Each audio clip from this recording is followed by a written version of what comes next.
These computers needed a great deal of electricity to work and the product heat. The vacuum tubes used the frequently blow up due to the heat, making the first generation computer unreliable. یہ جو computer تھے ان کو جو ہے وہ electricity چاہیے تھی کام کرنے کے لیے، اور جو الیکٹریسٹی استعمال ہوتی تھی وہ بہت زیادہ ہیٹ ہو جاتے تھے، بہت زیادہ ہیٹ کرتی تھی اس کو۔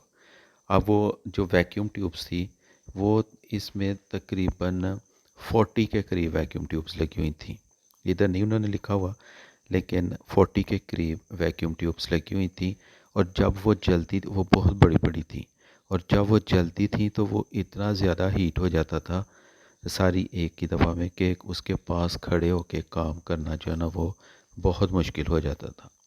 آپ کے گھر میں اگر کوئی بلب لگاؤ، جو پہلے بلب آتے تھے، اب ایک تو آتے ہیں نا یہ LED وغیرہ بلب، یہ نہیں دوسرے بلب جو پہلے تھے شیشے کے بلب، جب آپ وہ بلب جو ہے وہ جلاتے تھے تو جلانے کے بعد ان کے پاس اگر ہاتھ لے کے جاتے تھے تو وہ بہت زیادہ وہ ہاتھ کو ہمارے ہیٹ ہوتے تھے ہاتھ۔ تو یہی وجہ تھی کہ جب ویکیوم ٹیوبس کمپیوٹر میں 40 ویکیوم ٹیوبس، اور وہ بلب سے بھی بہت بڑی سی ہوتی تھی، جب وہ اکٹھے جلتی تھی 40 ویکیوم ٹیوبس تو وہ اتنی زیادہ ہیٹ ہو جاتی تھی کہ اس کے پاس کھڑا بھی نہیں تھا ہوا جا سکتا، جس وجہ سے یہ کمپیوٹر جو تھے وہ استعمال نہیں ہو سکے۔ تو یہ آج ہم نے فرسٹ جنریشن کے بارے میں پڑھا، تو نیکسٹ جو ہے نا وہ میں سیکنڈ جنریشن سے ہم پڑھیں گے۔ تو یہ آج ہمارا اتنا ہی فرسٹ جنریشن تک کیا ہے، باقی میں نے آپ کو جو ہے وہ ہوم ورک وغیرہ بھیجا تھا، اب میں آپ کو کل جو ہے نا فرائیڈے کو وہ اسی چیپٹر کے جو شارٹ کویسچنز ہیں نا وہ بھیج دوں گا، تو آپ وہ شارٹ کویسچن اسی طرح کاپیز پہ جدھر آپ نے لانگ کویسچن لکھے ہیں نیکسٹ پیج پہ آپ نے دوبارہ سے ٹاپک وغیرہ کچھ نہیں لکھنا، صرف پہ لائن کے سینٹر میں کر کے آپ نے لکھنا ہے شارٹ کویسچنز، اور شارٹ کویسچن جو ہے نا وہ نیچے آپ نے 5 شارٹ کویسچن لکھنے ہیں، ٹھیک ہے؟ اور بار بار میں آپ کو پہلے بھی کہا تھا اب بھی کہہ رہا ہوں کہ رائٹنگ آپ نے بہت نیٹ کرنی ہے اور بڑے دھیان سے جو ہے وہ کام کرنا، ٹھیک ہے؟ ٹھیک ہے، اوکے، اللہ حافظ۔